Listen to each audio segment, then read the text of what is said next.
Bonsoir, bonsoir les amis, bonsoir à toutes et tous, bienvenue pour cette 69e édition de Radio Atleti et je crois qu'elle vaut le coup, cette édition puisqu'on va débriefer la victoire de l'Atlético dans le temps additionnel, 3-2 face au FC Valence après être mené 0-2 à la mi-temps. Une remontada donc des Colchoneros qui nous fait vraiment plaisir et dont on avait besoin, je pense, durant cette période.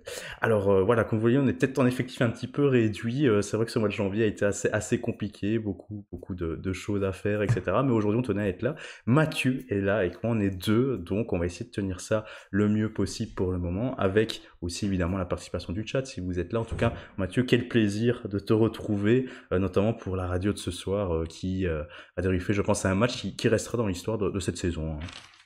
Oui, clairement, plaisir partagé, David. Bonsoir, bonsoir à tous. Comme on dit, je crois qu'une vidéo a tourné en début d'année qui disait un truc sur les Cholismo, comme quoi il était pas mort, il vivait toujours. J'ai bien l'impression qu'on a une nouvelle fois la confirmation que c'est le cas, hein, quoi qu'on veuille faire, c'est fou, hein.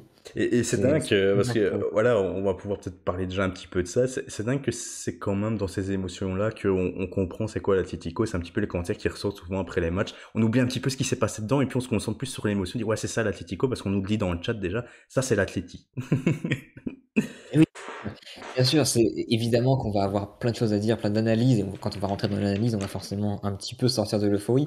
Mais évidemment, c'est ce genre de soirée qui nous fait rêver, c'est ce genre de soirée qui nous fait être de ce club et qui nous fait être fiers d'eux, parce que c'est au-delà de tout l'aspect tactique, tout l'aspect réflexion, l'aspect émotionnel, il est fou. Et ce soir, on a tous vibré si on est supporter de l'Atlético, il faut dire la vérité. Voilà, et ça ne nous empêchera pas, je dis déjà, on a fait des petites analyses, mais on va analyser, Mathieu l'a dit, hein, vous en faites pas, on va analyser, on va vraiment à tête reposée parler de ce qui n'a pas été, parce qu'il y a beaucoup de choses, et soyons honnêtes, qui ne vont pas et qui n'ont pas encore été ce soir, qui se sont revus, qui se sont vus les semaines précédentes, parce qu'il y a les éliminations en coupe aussi, dont on aimerait bien parler en fin d'émission, mais voilà, il y a beaucoup de choses qui ne vont pas, on va à tête reposée parler de tout ça. On nous dit les larmes de Simeone, oui, voilà, on avait vu les célébrations, Cunha, Suarez, méritent tous certains des critiques, mais voilà, on est là pour en parler calmement ce soir. Oui, voilà, des petits commentaires, ça c'est l'Atleti. Suarez est-il encore utile? Oui, ben voilà, on va en discuter, messieurs, dames. Merci d'être là, 23h32 en ce samedi soir.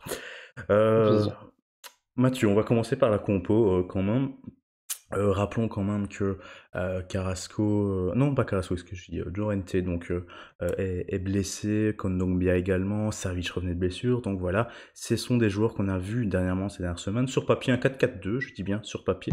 Oblak, Versajko, Jiménez, Hermoso, Lodi. Jiménez qui revenait de sa suspension puisqu'il avait pris une rouge en Super Coupe. Un autre jeu de Paul Coquet, Lemar Carrasco, Suarez, Félix. Mathieu, alors, quand tu as vu cette composition, est-ce que tu étais étonné? Dis-nous un petit peu tes impressions. Ouais, pas étonné dans la composition, parce que déjà alors on va commencer par le positif, très content du retour de Jiménez, forcément, on va en parler, mais ça je pense que c'est l'un des points, qui a le plus, pêché, dans les défaites et dans les éliminations de l'Atleti dernièrement. Voilà, après, bah, c'est des choix qui sont très souvent par défaut, très souvent logiques de la part de Simeone dans l'organisation.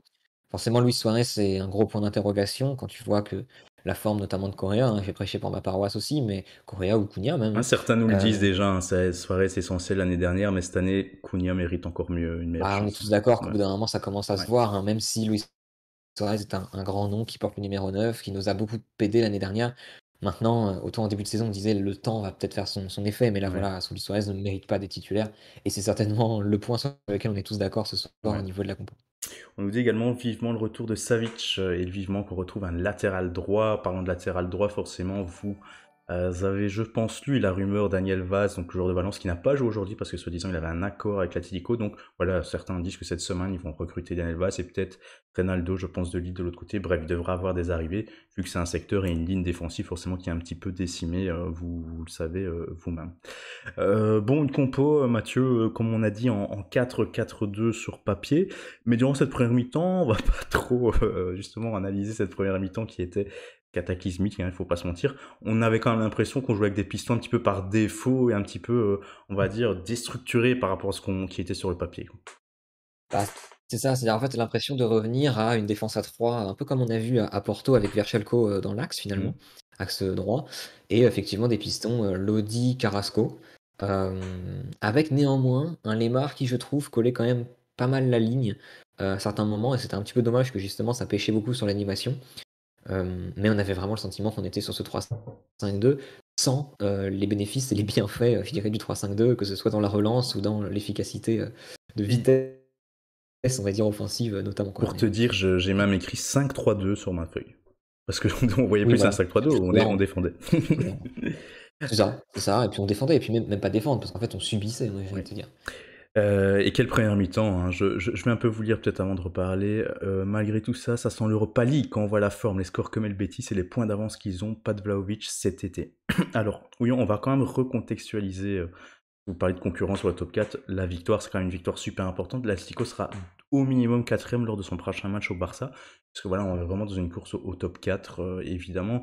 Mais c'est une victoire très importante, attention. On dit que ça sent l'Europa League. Oui, c'est vrai qu'avec la défaite, on aurait été pessimiste. Mais là, l'Atlético, je pense, peut récupérer, j'espère, un niveau valable, valant au moins le top 4 espagnol, et ne pas chuter. Mais c'est vrai que sur les 60 premières minutes, on pouvait être pessimiste, je vous l'accorde, mais on y vient, on y vient.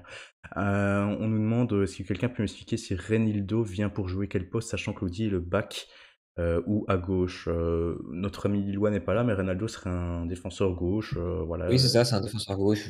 J'ai un peu regardé les matchs de Lille cette année, notamment pour mon travail. Donc c'est vrai que je peux dire que Reinildo, c'est vrai que c'est un bon joueur, voire un très bon joueur, qui est sacrément porté vers l'attaque.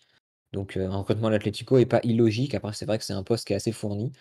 Euh, On a mais toujours dit qu'il fallait une doublure à gauche, parce que Hermoso, c'est la doublure par défaut dans une défense à 4 c'est de ça. Donc Lodi. Lui serait une doublure de Lodi, quoi. Enfin, non, ou le poste de Lodi. c'est plutôt un recrutement intéressant. Après, à voir éventuellement évidemment les conditions d'achat. Mais c'est vrai qu'il est en fin de contrat à l'été.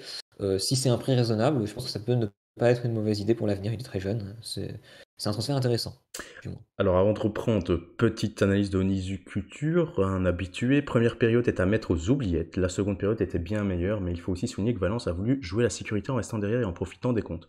Mais ce n'était pas Bien la sûr. meilleure des idées, on y vient, forcément c'est une analyse classique, forcément qu'on a déjà eu un petit peu sur l'Atlético les saisons passées, ouais mais pourquoi il Oui. recule, pourquoi il recule, pourquoi il recule, mais voilà, Valence l'a fait ce soir, vous avez vu comme quoi ça se retrouve un petit peu tout le temps ce genre de scénario. Bon Mathieu, sur cette première mi-temps quand on va parler de l'Atléti, mené à la 25e par Musa, hein, évidemment, l'américain, jeune américain, je pense, qui fixe bien Coquet, qui coupe au premier poteau, puis il y a ce 0-2 en fin de première période. Voilà, on va pas revenir en détail sur tout ce qui s'est passé, mais l'Atlético, en effet, était très faible et loin d'être une équipe du top 4 espagnol durant ces 45 premières Oui, tout à minutes, fait. hein. Tout à fait. Bah, moi, ce que je vais retenir, du coup, voilà, on va pas revenir en détail comme tu le dis. En deux mots, c'est vraiment au-delà de la fébrilité de la défense, c'est plus le mot passivité, moi, qui me revenait, parce que ce soit sur le premier but, Versalco, il lui tourne le dos, il Mhm. continue à reculer, alors que Moussa avance et inexorablement vers le but. Et d'ailleurs, le but est très joli, la finition est très jolie, mais l'espace lui est laissé. Et sur le deuxième, voilà, voilà, encore une fois, au-delà de la passivité, c'est plus de la naïveté de la part de la défense. Et cette première mi-temps, oui, elle est ratée à plusieurs égards. Quand je disais tout à l'heure que j'avais l'impression que, par exemple, les marques collaient la ligne et qu'on ne voyait pas les bienfaits du 3-5-2 ou du 5-3-2 comme tu l'as noté, Mhm. moi j'ai noté que, par exemple, dès qu'un ballon était récupéré, dès que la défense parvenait à couper une passe ou à justement récupérer le ballon sur une occasion, en fait, tous les joueurs disparaissaient. C'est-à-dire qu'ils allaient vers l'avant et Mhm. ils ne proposaient aucune solution au premier relanceur. Donc, ce qui expliquait le fait qu'on balançait devant et qu'on n'avait aucune solution, aucun surnombre et finalement aucune possibilité d'amener le danger à aucun moment, en Ouais. fait. Comme tu dis, aucune solution proposée, c'est au relanceur, d'où la stat, on a un petit peu discuté, 7 passes réussies seulement pour De Paul sur 17 en première période. Un Argentin qui passe à côté de sa première période, pas aidé par ses coéquipiers, en effet, qui s'est rattrapé nettement mieux en deuxième, on y vient, mais voilà, sur un Atleti très très pauvre, comme on n'aime pas les voir. On nous dit que Valence a totalement refusé le jeu en seconde période, mais les joueurs les ont complètement étouffés, on a pris d'énormes risques en défense en étant toujours en surnombre en attaque, oui, c'est souvent ce qu'on demande forcément de manière assez logique à l'Atlético, mais celle-là, cette fois, ils l'ont bien fait en deuxième période, je trouve que c'était un bel Atlético sur Mmh. certaines périodes, mais on y vient tout de suite. Voilà Mathieu. Néanmoins, est-ce qu'on petite parenthèse sur la première période au coup de sifflet, est-ce qu'on a entendu des sifflets? Je ne sais plus. Moi, je m'attendais à des sifflets, il y en a pas eu. Oui, Je sais il plus, y je en a sais eu. plus. C'était étouffé parce que c'est vrai que rapidement, en fait, les applaudissements et le public, on va dire, encourageant, on va dire, a pris le Oui. dessus. Il y a eu quelques sifflets à l'instant, si on veut vraiment être très précis, à l'instant du coup de sifflet, il y a vraiment eu des. Voilà, ils étaient pas contents. Clairement, les Mhm. supporters étaient pas contents. Néanmoins, j'ai quand même senti, tu fais bien d'en parler, Un une adhésion. encourageant. C'est-à-dire Oui, qu'ils oui. étaient là dès le coup d'envoi, les Ouais. supporters présents étaient pas là pour assister au match et réagir en fonction de ce qui se passait. Ils étaient là pour soutenir les joueurs et On je l'a trouve que bien d'ailleurs c'est vu. très bien dans ces moments-là et ça reste une très bonne chose. C'est ce qui fait aussi que le club, fonctionne. Ouais, et j'ai un petit truc à un 81e qui m'a marqué. Pourtant, c'était un 2, je vous le dirai après tout à l'heure. Oui, et Simeone, pour revenir, qui avait fait un petit appel en conférence de presse hier, hein, qui a dit qu'il comptait sur les supporters, etc. Je pense que vous avez vu un petit peu le message. Mais voilà, c'était un match quand même très important pour Simeone à la fois, pour les joueurs, il l'avait dit lui-même, et pour les supporters, etc. Alors on nous dit résumé du match, j'ai pas pu le voir. Bah, c'est bien, c'est bien Free Félix 10, puisque voilà la première On vient de période, finir la partie moins voilà, la intéressante. partie maintenant c'est un Atletico très pauvre en première période avec zéro tir cadré et zéro shot je pense au total. Donc voilà. Et donc on arrive à la plus intéressante puisque l'Atletico est mené 0-2 à la mi-temps mais renversera le match en 90 minutes. Il gagnera 3-2. On y vient. Bon, Mathieu, il y a eu des sifflets au moment du deuxième but et à la sortie de Joao Félix, ouais, on y vient. Mais j'y viens justement, la sortie c'est dans 10 minutes. Bon, Mathieu, à la mi-temps, il y a un premier changement, c'est un acteur majeur de cette deuxième période, c'est Correa qui va rentrer pour Lodi.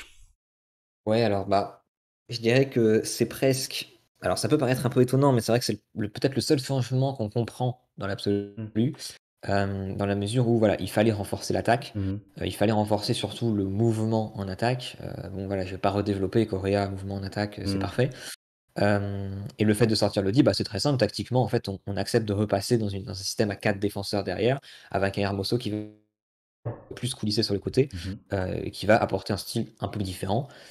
C'est pas une stratégie qui, moi, me semble totalement illogique à la mi-temps. Je sais pas ce que tu en penses? Ouais, oui, Mais et comme tu dis, Hermoso, donc dans un rôle un peu plus de Lodi, hein, finalement, c'est ce qu'on a vu, mais qui a bien apporté parce qu'il a failli faire un assist à Suarez au moment du 1-2 et il a même marqué. Donc finalement, ce changement tactique, il a bien fonctionné et c'est ça qui est dingue. ah oui, ça après, alors l'apport des changements tactiques, je vais y revenir en long, en large, en travers, ça va être un bonheur. Mais c'est sûr qu'à ce moment-là, on se dit: «Bon, est-ce que c'est le changement qu'il faut faire?» Peut-être pas, mais en tout cas, il s'explique encore tactiquement à Bon, cet instant. Même à attendez, 2-0. donc, là j'aimerais bien corriger quand même le chat parce qu'il faut pas déconner. On nous dit, ouais, après j'ai failli casser ma télé parce que j'ai vu 10 minutes plus tard, et on y vient enfin, ah non, avant le changement de Félix, Félix nous fait une super ouverture pour Suarez à la 56e minute. Il était un petit peu milieu gauche comme ça, Félix en deuxième mi-temps. Voilà, dans un extérieur du pied, dans la foulée de Suarez un petit peu lent, et donc Domenech, le gardien, arrive à le prendre, mais c'était une super occasion. Et puis voilà, on nous dit dans le chat, Mathieu, ouais, Felipe remplace Félix, mais non, c'est pas ça, c'est pas ça. C'est Cunha En qui fait remplace Félix et les mains et enfin c'est un double changement, c'est pas un poste pour poste En fait Philippe. en fait, le fait que sur le tableau, du 4e arbitre apparaissent 7 en rouge et 18 en Ouais, vert, c'est pas ça. je vous le dis la vérité sincèrement, évidemment, je comprends la frustration sur l'instant, sur l'émotion, le fait qu'on perde 0-2 et cetera. Je vous comprends, tous parfaitement, il y a aucun souci. Mais tactiquement, comme tu dis David, c'est pas ce qui s'est passé. C'est Cunha effectivement qui a apporté voilà, son remplacement en attaque pour avoir une attaque en gros Suarez, Correa, Attaque à Cunha 3 pendant un quoi. instant. Voilà et lui, Philippe, effectivement, il remplace Lemar. Alors ça, par contre, on peut trouver, ça assez injuste de sortir Lemar, encore Mhm. une fois, qui sort un petit peu avant l'heure de jeu. Encore une fois, c'est assez dur parce que Un petit peu en c'est vrai dedans qu'il les marques quand même ces dernières semaines, mais bon, voilà, en c'est dedans, ouais. alors c'est exact, mais comme je t'ai dit, c'est vrai que moi, j'ai trouvé qu'il collait pas mal la ligne et sur le côté, encore une fois, c'est pas là qu'il est le meilleur. Il arrivait pas à se mettre au cœur du jeu et j'ai pas l'impression que l'équipe poussait pour que ce soit le cas. Donc changement encore un peu difficile, mais voilà, changement qui amène, l'entrée de Philippe. Philippe en plus, je dirais le pauvre, on va pas forcément m'aimer si je dis ça, mais il rentre au pire moment dans la mesure où en ce moment les supporters, le seul qui veulent pas voir, c'est lui et effectivement, comme dit le chat, à ce moment-là, il y a eu des sifflets. Il y a eu des sifflets au moment où on voit, le tableau, du 4e arbitre mettre 18 en vert et 7 en rouge. Là, il y a des sifflets dans le stade, je crois qu'on l'a tous entendu. Des petits sifflets, mais justement, moi, ce que je voulais signaler, c'est que quand Félix sort, voilà, il sort de l'autre côté du terrain pour gagner du temps, pour ne pas perdre de temps, justement, donc très intelligemment. Et puis, t'as tout le bord du terrain qui applaudit Félix, et Félix, il les applaudit ici. Donc voilà, il faut pas non plus retenir que les sifflets. Il y a le public qui, en effet, Ouais. peut-être se met un petit peu à la place de Félix, il le pauvre, mais voilà, qu'il applaudit, etc., et qu'il est bien encouragé le long. Et donc, Félix, après, à la fin des célébrations, il est en train de fêter la victoire, hein. Faut pas croire qu'il fait la gueule, mais À ce voilà. moment-là, ce qui peut avoir l'air frustrant, c'est qu'effectivement, il vient de faire sa super passe de Ouais, c'est l'extérieur du ça, pied ouais. et ça peut être lu comme, «Bon, bah, voilà, tu sors parce que tu as pas été efficace». C'est pas du tout dans ce sens que Simeone le sort. En tout cas, c'est pas comme ça que je le vois et ça m'étonnerait fortement qu'il le sorte dans cette optique-là. Bien évidemment. Donc on a un petit peu c'est vrai qu'il fallait un petit peu suivre très attentivement ce qui se passait sur le terrain parce qu'il y avait vraiment beaucoup de pions qui ont changé de pas, etc. Moi, Mathieu, ce qui m'a un petit peu frappé dans cette deuxième période, après tous ces changements, et en plus il y a Herrera qui arrive là à la place de Versachko, c'est que finalement après on se retrouve avec un Hermoso quasiment piston gauche, ou même un ailier gauche tellement il montait, et un De Paul un petit peu piston droit. De Paul qui était dans l'entrejeu en première période, qui a fait des motions, mais Ouais, un De Paul piston droit. qui avait déjà, je trouve, cherché quelques incursions sur la droite en première Mhm. mi-temps où il fait son fameux centre, où il s'arrache, je sais pas si vous vous en souvenez, Oui. il s'arrache sur le côté droit, il centre, et en fait il se rend compte quand il lève la tête qu'il y a personne. Et il porte d'ailleurs un regard un peu insistant à Suarez, ça m'a l'air dire c'est pas normal que tu sois pas à la réception. Ouais. C'est vrai que finalement, un De Paul sur le côté, quand tu vois que cette capacité de percussion qu'il a, même si c'est pas le plus rapide, Mhm.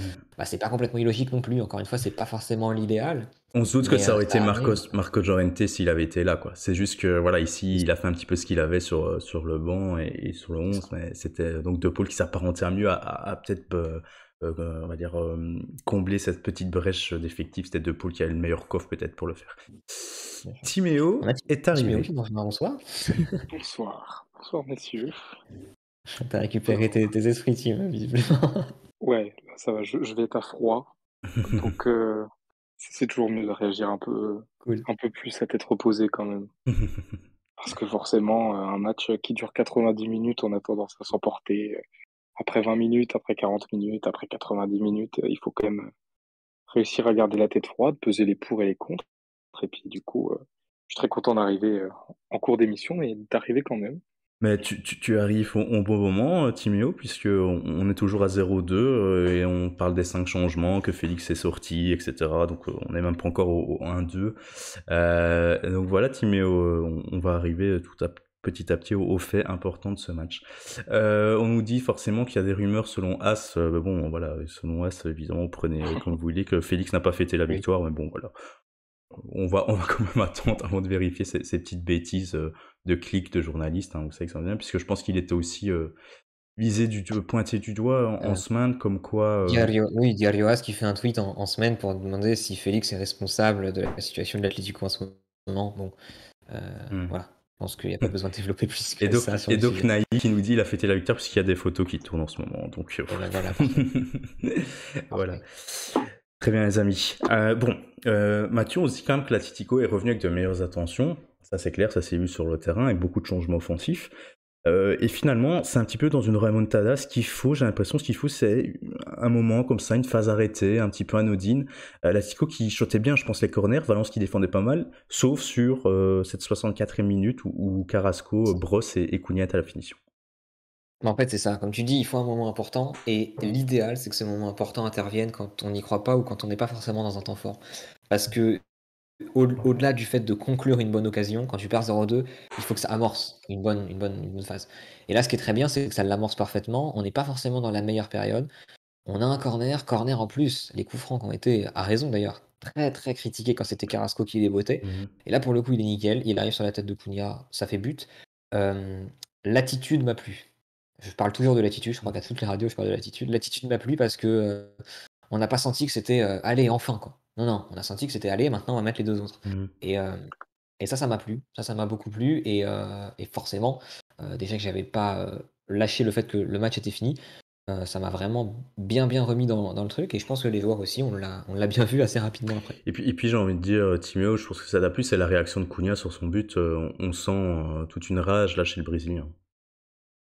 Ah bah, forcément, moi, plus que toutes les considérations tactiques, techniques, etc., moi, ce que j'attendais surtout de la part des joueurs après les 60 premières minutes qu'on a vues, c'était voilà, un sursaut d'orgueil. Je ne sais pas si j'ai le droit de te le dire sur Twitch, mais une paire de cojones. Et vraiment, voilà, retrouver cette grinta, ce cholismo originel. Et donc, ouais, forcément, voir cette grinta, cette rage de vaincre après son but, ça fait du bien, surtout quand c'est un joueur qui est là depuis 6 mois, qui est pas forcément titulaire, mais lui il montre des choses, lui il montre de l'envie. Et moi j'attendais que ça. C'était voilà ce sursaut d'orgueil et ce truc de dire on va y aller. Même si Valence nous a beaucoup aidé sur cette deuxième période, on en reparlera plus tard. On peut quand même louer cette attitude des joueurs qui avait un peu disparu depuis plusieurs semaines, voire Mhm. plusieurs mois. Timéo, pour poursuivre cette deuxième mi-temps, c'est vrai qu'à partir du 1-2, on sent quand même que l'Atlético se met, je dis, c'est pas une grande équipe cette saison, l'Atlético, on peut le dire, mais ils ont joué comme une grande équipe, c'est-à-dire enfin ils mettent une pression digne du club et enfin ils font craquer l'adversaire petit à petit. enfin, moi, ce que j'ai ressenti, je trouve qu'à 1-2, à la 90e, c'est encore 1-2, parce qu'il y a ce but, mais le nul, il devait être là, en fait, au minimum, parce qu'on sent que l'Atlético est quand même beaucoup plus dangereux que Valence, qui a refusé un petit peu le jeu. Ah bah bien sûr, moi j'ai senti que ça allait craquer, ou en tout Oui. cas, si ça ne craquait pas, ça aurait été vraiment une contre-performance. Mhm. Que forcément, on ne pouvait pas se permettre de perdre. Pour moi, c'était vraiment la dernière chance avant de vraiment tomber dans une vraie crise.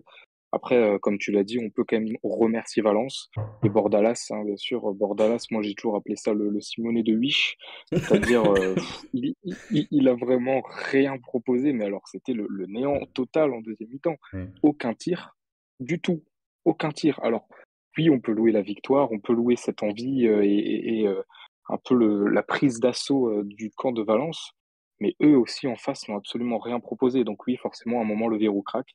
Et quand le deuxième craque, enfin, en tout cas, quand le deuxième arrive à rentrer, c'est beaucoup plus facile ensuite d'aller mettre le troisième.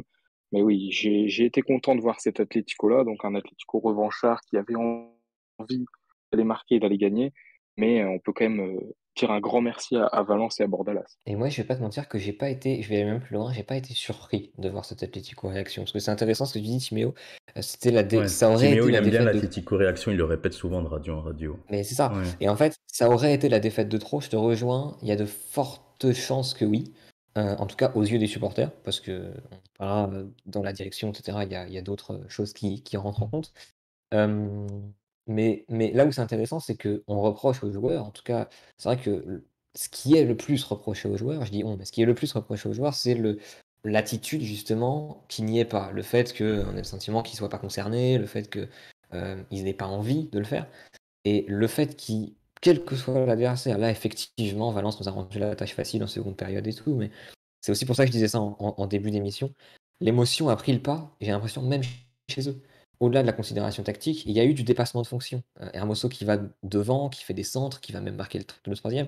C'est ça qui fait aussi qu'on voit qu'ils sont concernés. En réalité, ils en ont quelque chose à faire, sinon, jamais ils auraient trouvé la force de caractère de revenir. Même si Valence nous a rendu la tâche facile, même si tactiquement c'était le néant en face, ils l'ont fait. Et Jimmy, on disait oui, voilà, ça va craquer, ça va craquer. Ça aurait dû craquer beaucoup plus tôt qu'à la 90e, sincèrement, parce qu'on va reparler de deux occasions, je pense, très importantes. À la 70e, on a une belle action construite côté gauche avec un Herboso en position carrément d'ailier gauche, voilà, qui fait un débordement, qui intelligemment voit Suarez en retrait. Et là, Timéo, cette occasion, voilà, l'Uruguayen qui tire directement au lieu de peut-être jouer plus intelligemment. Bah, je sais pas s'il aurait pu jouer plus intelligemment parce que pour moi, Je je me voulais dire, dis, je sous-entendais oui, contrôler. C'est ça, en fait, quand je dis plus, ouais, c'est ouais, contrôler. je sais pas. Après, je me dis, Suarez, quand même, c'est Suarez, donc attaquant de classe mondiale, Dans en le tout cas ce qu'il en rectangle, reste, dans le même rectangle. dans le rectangle, Ouais. tout seul, pas attaqué, même sans contrôle, on attend mieux. Mais ça, c'est forcément révélatif de sa forme des derniers temps. C'est pour moi un peu le gros problème Suarez, c'est-à-dire pour moi qu'il n'est plus l'ombre que l'ombre de lui-même, pardon. C'est-à-dire que pour moi, ça, un Suarez lors de la saison dernière, ça rentre directement. Mhm. Ou en tout cas, c'est au moins cadré. Là, je suis même pas sûr que contrôler aurait changé grand-chose parce que s'il contrôle, il y a moyen qu'il rate son contrôle, qu'il perde la balle, qu'il soit trop lent, etc. Donc voilà, pour moi, il y a encore ce problème Suarez malgré la victoire. Quand on voit ce que a apporté, par exemple, Cunha sur cette deuxième période et ce que lui a apporté, il y a de quoi se poser des questions. Après, forcément, il a ce statut qui fait qu'il joue les 90 Ouais, minutes, oui. que Simeone a voulu le garder jusqu'au bout pour peut-être lui montrer qu'il comptait encore sur lui. Mais ouais, c'est vrai que cette action, elle est quand même assez révélatrice de son état de forme. Ouais, Même en termes de réaction par rapport à Cunha, à la fin il s'écroule par terre, il reste sur son échec et tout, il va pas se dire allez, il reste du temps. Il voulait son but, il voulait son but et le fait qu'il le mette pas, on a le sentiment vraiment qu'il le prend personnellement à force et oui ça devient un vrai problème. Donc, il marque plus depuis justement le match aller, le 3-3 à Valence, quand il avait pris de vitesse Mouktar Diakabi. On nous dit aussi dans le chat qu'il est assez détestable comme coéquipier. Il râle beaucoup, il n'arrive plus à dépasser les 10 km/h, etc. Il a été, je pense, sifflé en position de hors-jeu 3 4 fois. Donc voilà, c'est vrai que c'est un Suarez agaçant, surtout quand tu perds ce genre de match. Au moment où tu perds, il te fait perdre encore plus de temps, donc il est frustrant par moment. Si ce n'est que juste pour un petit peu me faire l'avocat du diable, ce ce qui est incroyable avec ce joueur, c'est qu'il est encore motivé. Sur les réactions, sur les buts, c'est lui qui va célébrer en premier à chaque fois que le buteur, que ce soit sur Correa ou le 3-2, c'est lui qui est en premier sur Renzo. Enfin voilà, il est encore concerné, c'est ça qui est incroyable. Il est concerné par le club et l'équipe malgré ses Oui, faiblesses, parce Luis que Suarez. Simeone n'est pas fou. S'il continue à le défendre, c'est pas juste parce qu'il a un gros contrat et qu'il porte le numéro Ouais, 9, c'est parce qu'il sent vraiment qu'il y a quelque chose dans son esprit. ouais. On est tous d'accord, moi le premier, pour dire qu'il a plus les jambes pour être ni titulaire ni jouer à ce niveau-là quand on essaye de gagner. Mais en revanche, c'est sûr que c'est presque encore plus frustrant par rapport à ce qu'il propose. Il a envie. Ouais. C'est fou. C'est fou. C'est dommage qu'il se rend pas un petit peu compte, c'est ça. Enfin, juste voilà, Oui, qu'il oui, il il y se a rendra peut-être pas un manque compte. de conscience. Ouais, C'est c'est vrai. ça. 80e minute, messieurs, encore une très belle occasion créée par un grand Carrasco sur le côté gauche qui était en feu. Carrasco qui était un petit peu partout dans cette deuxième mi-temps, à la récupération à droite, à l'attaque au poste de piston gauche ou au délié gauche, peu importe. Il était partout, il a mis le feu vraiment à la défense de Valence. Voilà, il se l'a créé quasiment tout seul. Et puis Mathieu, il l'a dévié pour Correa qui frappe, qui croise, qui aurait mérité peut-être mieux. Correa Ah, qui ça était dans la méritait mieux parce surface, hein. que ça méritait mieux parce qu'au-delà du but, ça méritait surtout un corner qui n'a pas été signalé. Ouais. Ça a été touché par Domenech et ça n'a pas été vu par l'arbitre. Je crois, vous me dites si je me trompe, que la frappe est cadrée et Oui, que je s'il la pense, je touche pense. pas et qu'elle va pas en corner, Il y a peut-être bah, un c'est but, poteau tout rentrant ou simplement. quoi, quoi. Donc, non, très belle frappe, très beau service. On va revenir en large également sur la deuxième mi-temps de Carrasco. Mais non, super. Je pense que c'est l'action qui a initié toute la fin. Toute la fin, c'était vraiment le dernier verrou avant que ça craque totalement parce que les joueurs de l'Atleti ont pris conscience avec cette action que bah, il manquait plus rien pour y Ouais. arriver, quoi, tout simplement. Et c'est ce qui va se passer, Timéo, à la 90e. Je sais pas si on avait déjà entamé le temps additionnel, on était vraiment à la frontière. Le 2 partout, Valence craque enfin. Carrasco, superbe action côté gauche, super centre de l'extérieur. Ça profite un petit peu à Luis Suarez, ce qui gêne un petit peu Domenech. Et puis Correa conclut. Enfin, on a le 2-2. Enfin, on a le 2-2 exactement. Et puis, enfin, pour moi, c'est vraiment Carrasco qui, comme on l'a dit avant et comme on le verra plus tard, plus que débloqué, mais en fait, il est à la passe décisive sur le but de Cunha. Là, il est sur l'action. C'est quasiment une passe décisive, ce qu'il fait sur le but de Correa. Correa en renard des surfaces, même si on peut quand même, entre guillemets, remercier Suarez parce que je pense qu'il gêne en partie Domenech dans sa sortie. L'appel est En bon. tout cas, il le L'appel est bon. précipite. Son appel est bon. Mhm. Il précipite la sortie, en tout cas l'arrêt de Domenech, qui est pas non plus impérial puisqu'il relâche assez vite. Correa en renard des surfaces, ça j'adore parce que c'est vraiment quelque chose qu'il a appris au fil du temps, ce poste un peu, enfin, du coup, ce poste de neuf, ça c'est vraiment typique d'un neuf, c'est-à-dire renard des surfaces, point de pénalty quasiment, on attend la balle et on est létal, on se pose pas de questions, on tire. Donc voilà, ça part encore de Carrasco qui a été vraiment très très bon en deuxième période. Quand il est offensif comme ça, forcément, ça ne peut être que bon. Et puis voilà, Correa toujours là, toujours dans les bons coups. Toujours critiqué, toujours sur le banc malgré des bonnes performances et pourtant toujours là pour délivrer. Donc là, à partir de ce moment-là, en plus quand on a vu le temps additionnel, même si ça peut faire grincer des dents nos rivaux, avec le temps additionnel, là Ah on ouais, s'est dit toutes les conditions sont réunies pour l'emporter. on nous dit en toute petite parenthèse comique en commentaire comme quoi les Madrid, enfin les supporters du Real sont avec nous pour être devant le Barça en fin de saison, peut-être que le Barça hors top 4, donc ouais, c'est sympa un petit peu cette solidarité un petit peu fraternelle, enfin anti-fraternelle, je sais pas comment la qualifier, mais voilà, c'est vrai que c'est assez On comique. comprend.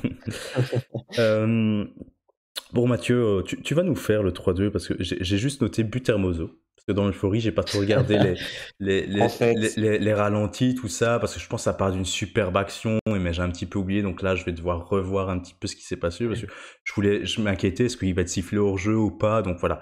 Je me souviens un petit peu de ce qui s'est passé, mais peut-être pas aussi bien que toi, parce que peut-être que tu as noté plus que moi sur ce but. oui, en Donc fait, voilà, on te laisse le 3-2. je suis pas le seul, je suis pas le seul à avoir regardé le match sur Beansport. Moi, je vais prendre de cet angle-là parce que je pense que j'étais exactement pareil que Monsieur Benjamin da Silva à ce moment-là. Au moment du centre, déjà, de Cunha, il dit pas le centre de Cunha, Hermoso qui la pousse au fond. Non, non. Il dit Simeone, il va le gagner ce match. Simeone, il va le gagner ce match. Il le répète 3 fois jusqu'au moment où effectivement la balle rentre. Et quand la balle rentre, il dit pas non plus but d'Hermoso, il dit il va le gagner ce match, Simeone. Et effectivement, il a gagné ce match, Simeone. Et ce qui est assez fou, c'est que cette action, pour répondre à ta question, David, elle est très bien construite, elle est rapide évidemment. Timéo t'a donné des éléments tout à l'heure parce que c'est vrai qu'on a tout, je trouve, dans ce but. Valence qui ne sort pas, qui, à l'image de ce que nous faisions en début de première période, en milieu de première période, aucune attaque, les joueurs qui reculent, les passes en avant qui sont très simples. Et voilà, et Cunha qui est servi, par contre, très bon dribble de Cunha aussi pour rentrer dans la surface et pour se mettre dans la meilleure des positions. Et après, le centre est ouvert. Effectivement, sur l'angle qu'on avait en direct, il y avait un gros soupçon d'enjeu, mais en fait, il ne l'est pas du tout.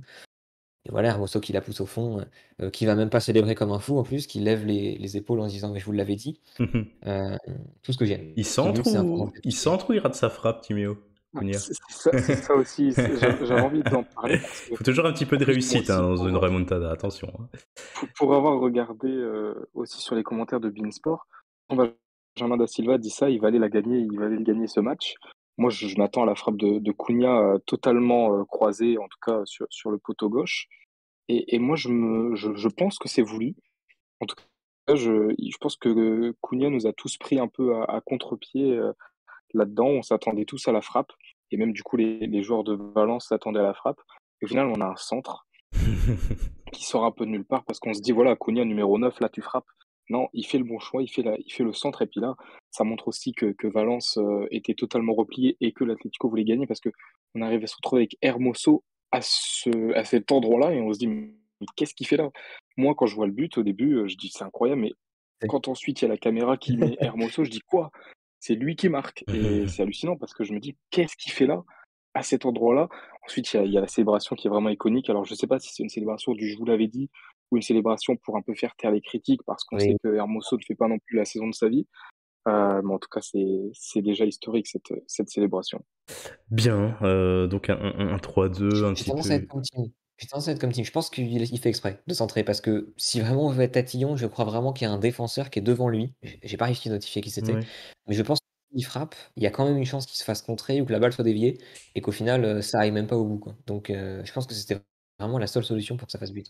C'est vrai que Voilà. c'est dingue que l'Atleti mette 2 buts un petit peu dans le temps additionnel comme Valence l'avait fait au match aller lors du 3-3. Ouais, c'est un Exact. peu ça, hein, vraiment vers la fin avec 7 minutes Il de est temps génial. additionnel ou aussi même nombre de temps additionnel, etc.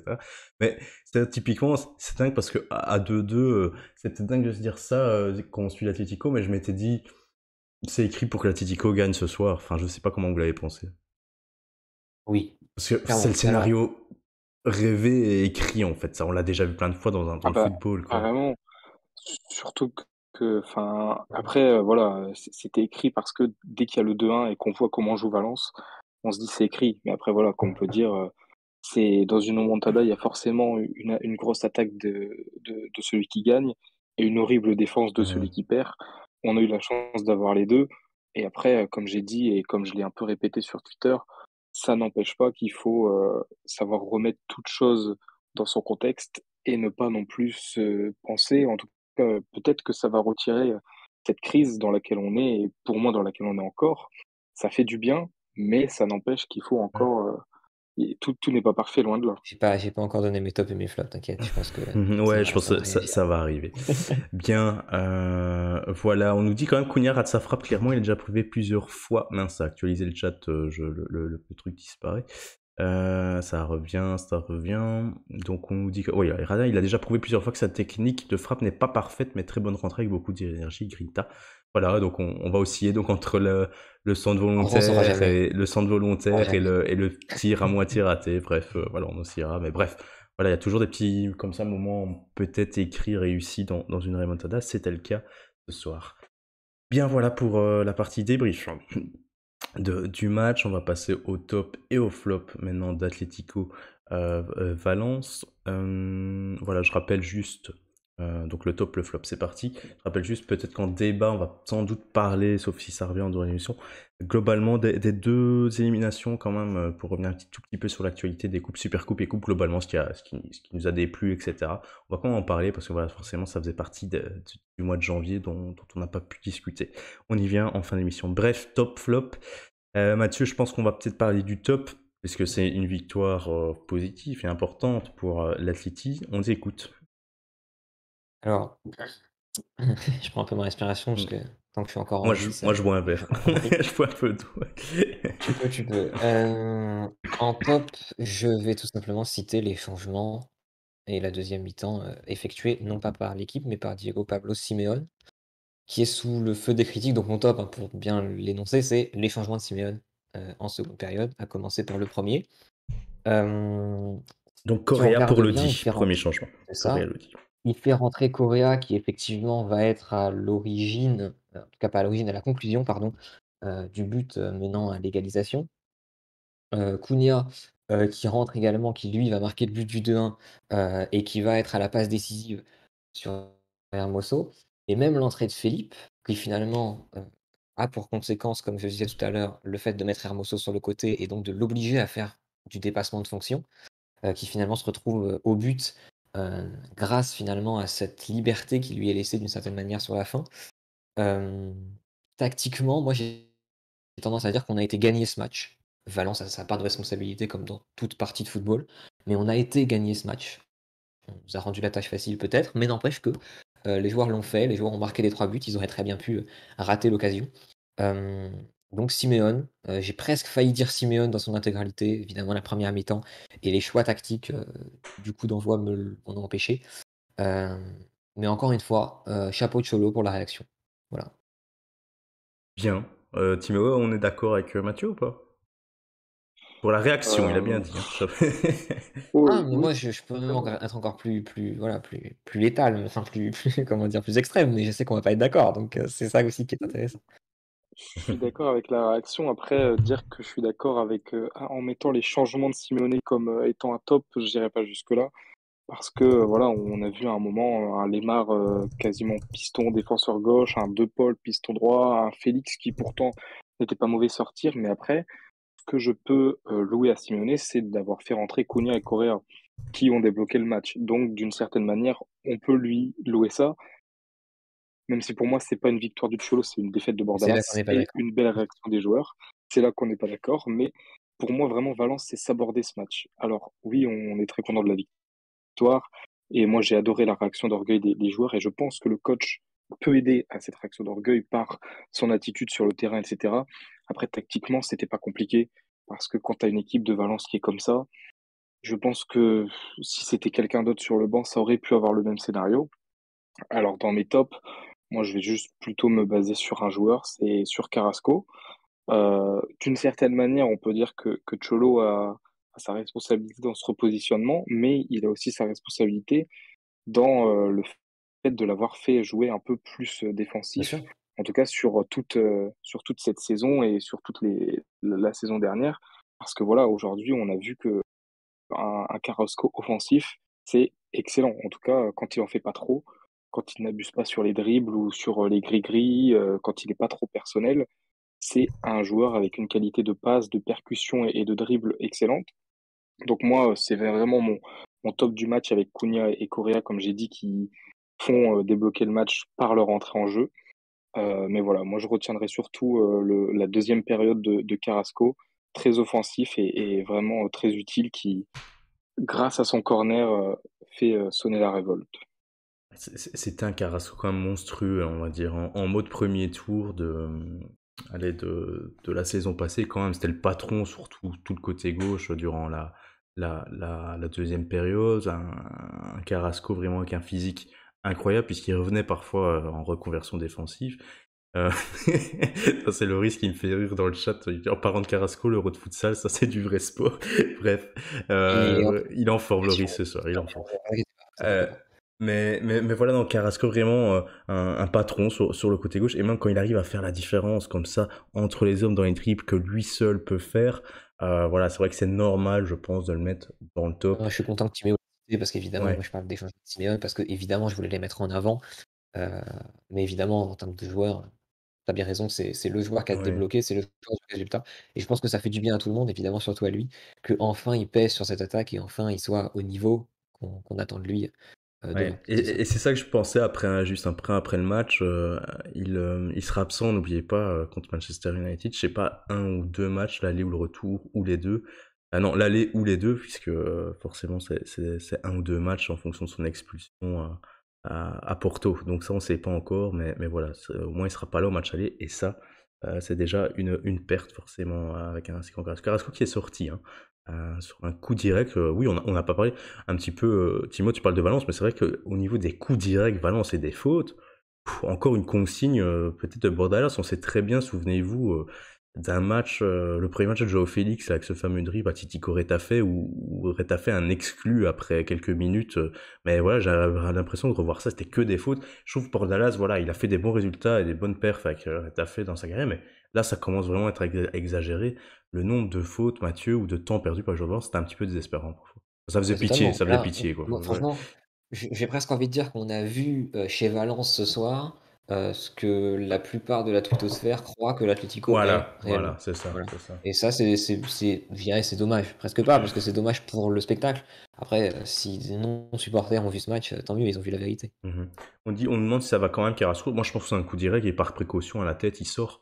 Mais voilà, je pense qu'il marchait correctement en sortant. C'était plus un coup direct à la Ouais, la tête. civière a fait peur quand elle est arrivée, mais c'est Ouais. tout, il n'y a rien eu Ouais. de spécial. On nous dit 32 points de retard sur le Real, mais ça fait 74 quits pour avoir battu Valence. Bref, voilà. Chacun ses objectifs cette saison. Nous, on est très contents ce soir. Tu es très content pour la saison du Real, mais voilà, va voir ailleurs si tu veux provoquer. Bref, on va bonne. On va bonne, Oui, voilà. on Voilà. va pas perdre de temps. C'est dommage. Hop, hop, hop, panier. Voilà, c'est fait. Alors, moi je voulais juste pour le top, messieurs, un petit moment euh, voilà, qui m'a un petit peu intéressé, je voulais en parler. 81e, c'est un 2, vous êtes d'accord avec moi, hein, c'est un 2, et je vois que l'Atlético voilà, essaie de construire, etc. Mais il y a le public qui les encourage. À 81e, il y a le public qui chante l'hymne. Et puis je me dis, si c'est un 2, si le public réagit comme ça, alors que Simeone est sous le feu des critiques, mais Simeone ne sera jamais en danger en fait. Parce qu'en fait, vous aviez tous les ingrédients, on va dire, pour siffler un petit peu, etc. Parce que l'Atlético était un petit peu dans un moment difficile, etc. Et bien non, c'est tout le stade qui est à 81e, donc je sais pas des milliers, je sais pas ils étaient combien ce soir, mais voilà, je sais pas si vous avez un petit peu retenu ce moment-là, je me suis dit que, mais il sera jamais en danger. Enfin, moi, je me suis dit ça parce que voilà, Mais bien sûr. même dans les moments les plus difficiles, ils auraient pu siffler bien derrière mi-temps, et bien non, en fait, il a tout un soutien, et quoi qu'il arrive, et puis à la fin, on le voit bien avec la réaction des joueurs, la victoire, je me dis, mais quel public magnifique, c'est incroyable, il soutiendra toujours l'entraîneur, quoi. Mais oui. Mais oui, parce que bon, on en reparlera, je pense, en fin d'émission avec les éliminations rapidement, mais euh, évidemment qu'il ne sera pas en danger. Parce que on ne peut pas remettre en cause un travail qui date d'il y a si peu de temps. Je parle pas des 10 ans, hein. Je parle du titre, je parle des belles choses qu'on a vues, de la réinvention du Cholismo et de surtout son implication personnelle dans ce club. À la fin, tu parles de la réaction du public, effectivement, à la 80 Ouais. et quelques 80e, minutes. 80e, c'était 10 90e, minutes avant la 1-2, 10 minutes avant. vous avez vu la réaction sur le but du 3-2, Ouais. pardon, mais il avait les larmes aux yeux, je me trompe pas. Je me trompe pas en disant qu'il avait les larmes aux yeux. Quel coach Ouais. au monde a les larmes aux yeux quand son équipe gagne un match 3-2 pour rester à la 4e Ouais. place de la Liga? Ouais. Quel coach au monde a cette réaction-là? Ouais. Les, Personne. les considérations tactiques, les erreurs qu'il fait, les bourdes qu'il fait, les fois où il nous frustre parce qu'il fait effectivement des décisions qui sont dommageables, je suis d'accord avec tout ça. Il n'y a aucun problème. En revanche, mettre en cause quelqu'un qui est concerné en 2022 dans le foot moderne et qui a des résultats encore aujourd'hui, dans une saison qui n'est pas terminée, je tiens à le rappeler, euh, pardon, pour moi, on n'est pas sérieux, quoi. Et qui est Enfin, concerné c'est mon comme au avis premier personnel. jour, c'est ça qui est C'est dingue. mon avis personnel, attention, hein, je mets pas en cause évidemment l'ensemble de l'équipe Athletic Frontier qui a le droit de penser différemment, évidemment, de moi. Mais je trouve que garder un coach qui est concerné, c'est le plus important et surtout dans ce genre de soirée, Et je dirais même, évidemment. au-delà de concerné, Mathieu, on verra si, mais aussi si t'es d'accord, mais je dirais même supporter du club. Oui, C'est un bien sûr qu'on supporter, peut en dire fait, ça, à la fin, c'est un supporter, quoi. Et je bien trouve sûr. qu'il est vraiment bien à sa place, c'est un coach Il est pas supporter du club. C'est un parti, il est coach. pas parti en courant dans les travées, ça c'est à noter, Ouais, messieurs. ouais.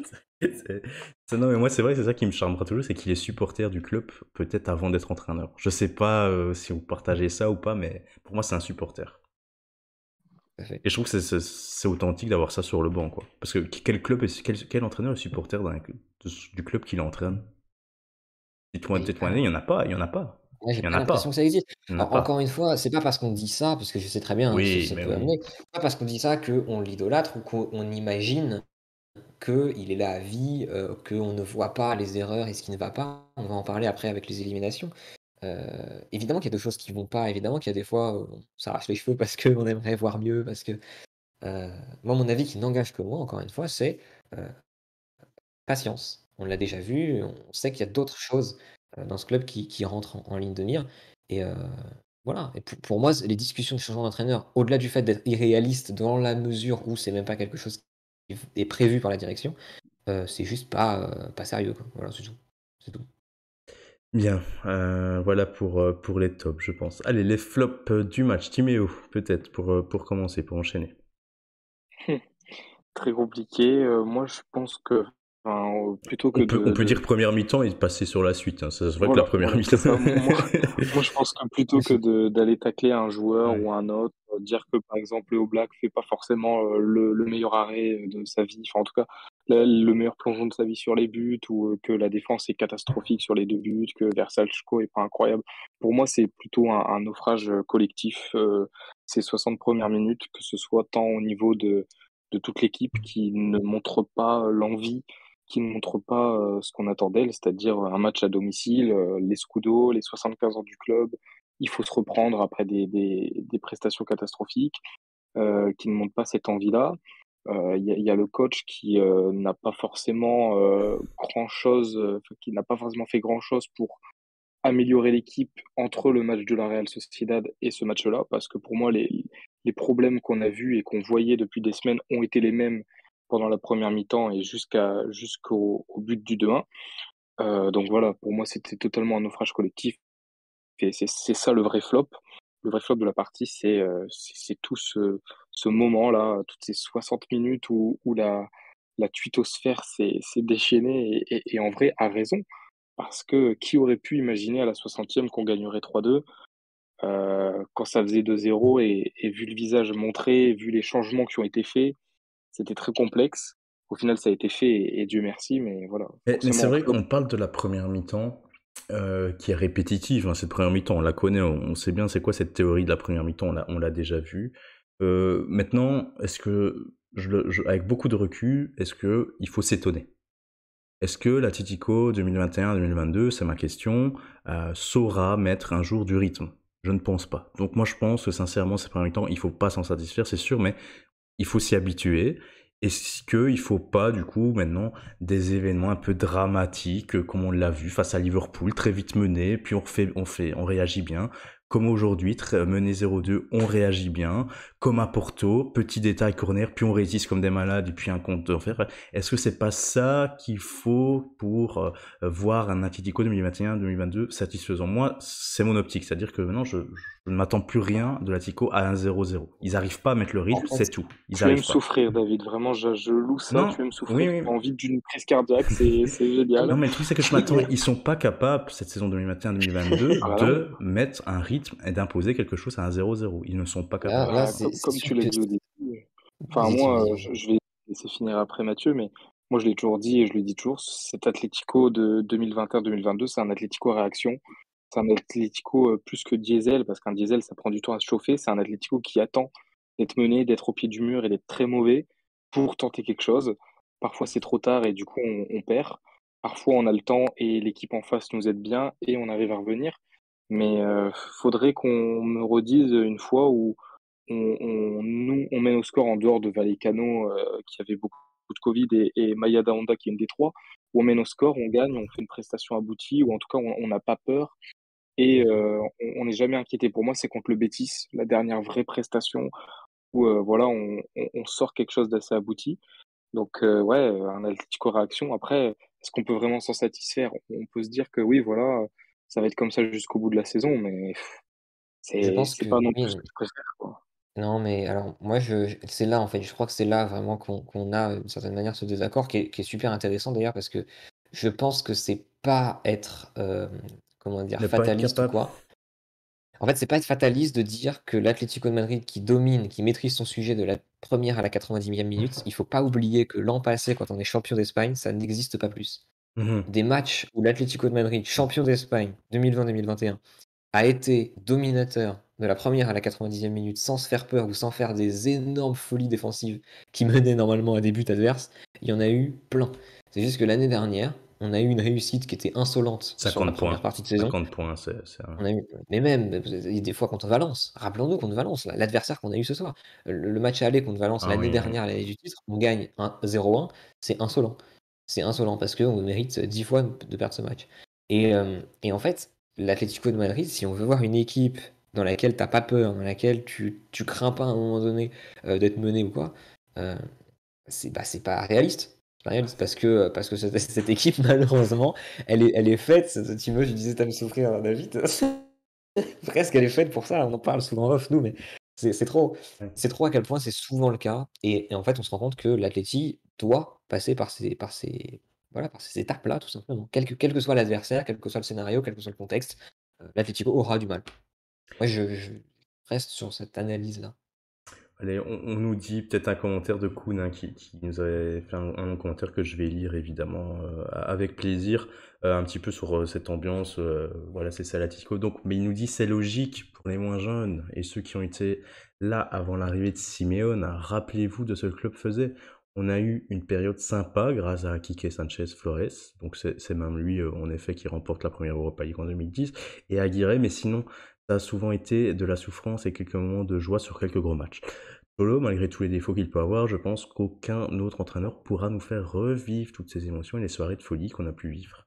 Voilà, je pense que ça résume bien un petit peu ce que Bien certains dit. pensent. Oui, oui, sur... Et je suis d'accord, parce que même si, même si j'ai pu dire tant de choses et que Mathieu a pu me répondre tant de choses, je suis d'accord avec cette analyse parce que, comme je l'ai toujours dit, mon cœur sera toujours pour Simeone.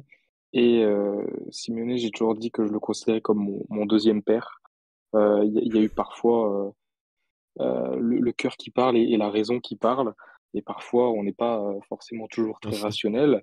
Quand je tweete telle ou telle chose par un excès de colère, c'est pas forcément que je veux absolument qu'il Il y a parte. eu un tweet C'est dans la semaine qui est mal passé de mon côté, je vais pas te ah mentir. bien Je sûr, pense qu'on mais le connaît tous. ah, Voilà. mais je l'assume. Mais c'est parce que j'attends un déclic et il ne venait pas. Et forcément, quand tu as tellement d'énervement et que tu n'as pas ce déclic, et pour moi aujourd'hui, ce soir, malgré la victoire, il n'y a toujours pas eu le déclic. Il a un sursis, mais il n'a pas le déclic. Et malgré tout, c'est très frustrant parce qu'il y a la raison et le cœur. Et le cœur ne veut jamais que Simeone parte. La raison, elle a du mal à vivre ces défaites-là et à vivre ces matchs-là qui sont très peu aboutis, qui sont très brouillons et qui me fait beaucoup de mal. Mais le cœur ne voudra jamais que je me sépare de Simeone. Alors si après, il nous fait encore, comme en 2021, un changement de philosophie, donc là, on aurait du Cholismo 3.0 après le Cholismo 2.0 qui nous fait gagner la Liga l'année dernière. Si on a du Cholismo 3.0, je prends, bien sûr. Mais voilà, ça peut arriver par un élan d'irrationalité de dire ces choses-là.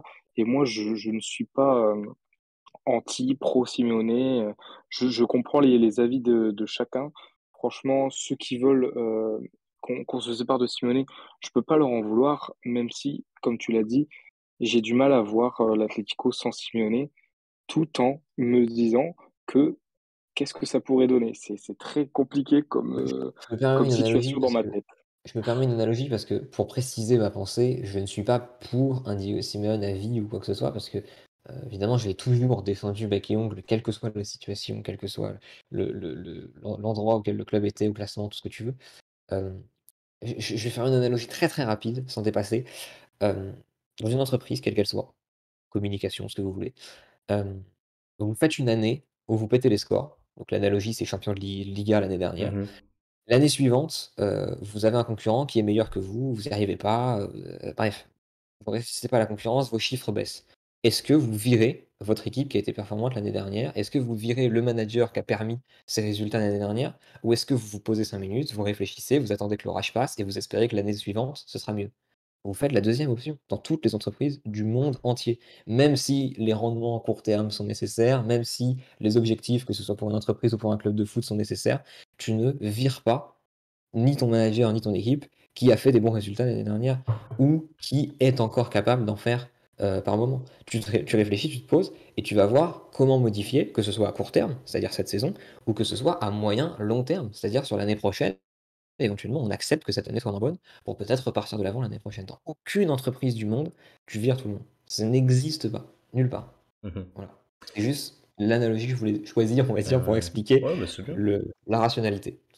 Bien, voilà, flop de la première mi-temps et on est un petit peu débordé, et tant mieux. Est-ce que tu as un flop un petit peu plus précis, Mathieu, peut-être? Ou tu restes sur cette Ouais, mauvaise première mi-temps, on est non, d'accord? j'ai quand même. Si on veut être précis, moi, c'est l'attitude défensive, en fait. Ah oui, Le l'attitude fait qu'on soit défensive. sur le reculoir, le fait qu'on soit sur le reculoir et moi, l'action qui m'a le plus marqué, c'est Versalco Koké face à Bizarre. Moussa sur le premier. Ça, c'est fou. Ça, c'est fou parce qu'il recule. En fait, c'est inexorable. À partir du moment où il se positionne comme ça, il y a forcément but pour Valence. Et ça, effectivement, c'est inadmissible. Si vraiment on veut être très précis, c'est peut-être ce qui m'a le plus déplu. C'est vrai qu'il faudrait une attitude un petit peu plus conquérante face à Manchester United, parce que voilà, Manchester United c'est pas brillant non plus, mais voilà, l'Atlético est loin d'être meilleur que Manchester en ce moment. Je dirais même qu'ils sont un peu moins forts parce qu'ils ont perdu beaucoup plus. Et donc forcément face à des attaquants comme ça qui savent marquer des buts assez facilement, ça se paiera cash directement, voilà. Donc voilà, ces attitudes aussi. On peut rebondir sur le 0-2, hein, Mathieu. Moi je dirais peut-être c'est aussi 0-2 au niveau de mes flops. Avant la mi-temps, tu peux pas, tu fais déjà une mauvaise première mi-temps, il faut surtout pas un 0-2 pour te casser le moral. Et bien, s'il a eu lieu, donc moi, c'est le 0-2 le flop. L'attitude défensive ou la gestion défensive, comme vous voulez, de début à la fin. On a Hermoso qui fait une chandelle pour mettre en difficulté Jiménez à la réception. Bref, voilà. Et puis, il y a un petit peu un contrôle du joueur de Valence qui fait une passe en un temps, qui passe, mais d'une facilité, j'ai jamais vu ça, entre tout le monde. Et puis, voilà, bref, c'est très faible. La première mi-temps défensive, la deuxième mi-temps de l'Atleti, que ce soit le but comme Mathieu vient de décrire ou le deuxième. Voilà, c'est digne d'une équipe qui joue finalement en effet le maintien, on peut le dire, hein. C'est une défense de maintien sur ce coup-là. Bien, voilà pour les flops, messieurs, on a fait le tour. Je sais pas, on a parlé beaucoup dans le chat, on n'a pas parlé beaucoup, mais je l'ai lu au Black aussi par rapport à l'année passée, messieurs, c'est assez une grande différence. Bon, aujourd'hui, forcément, il prend 2 tirs de but, mais c'est vrai qu'au Black, on a déjà un petit peu discuté, je pense, est moins performant que l'année passée, ça se voit. Vraiment, il est friable sur certaines occasions, hein. Je pense, Timéo, tu es d'accord, ou des fois, Bah, c'est sûr et je l'ai certain, ça évoqué rentre un pas, petit quoi. peu, ouais, je l'ai évoqué un petit peu quand on parlait des flops. Le premier truc qui m'est venu en tête, c'est plongeon sur les deux buts. Moi, surtout, c'est le premier qui m'a le plus surpris parce que pour moi, je suis sûr qu'au Black, la saison dernière, l'attend ce genre de frappe. Les frappes comme ça, ras de terre, près du poteau, souvent, il les a, ces frappes-là, l'année dernière. Il a un temps de réaction qui est beaucoup plus lent, je trouve, que l'année dernière. Le temps de plonger, de s'étendre et de faire la parade. Bah là, le but est déjà rentré, en fait. Pour moi, ça, un Oblak de la saison dernière, ça ne rentre pas. Mais après, je pense qu'il y a une part de confiance. Il n'a plus la même confiance qu'il avait la saison dernière. Et ça, on sait que le montage, c'est un gardien, ça peut jouer énormément. Et puis voilà, il n'est pas aidé par la défense, même si voilà, c'est un tout. Oblak n'est pas la cause de nos maux en défense, mais forcément, quand une défense est mauvaise, un gardien est forcément moins bon.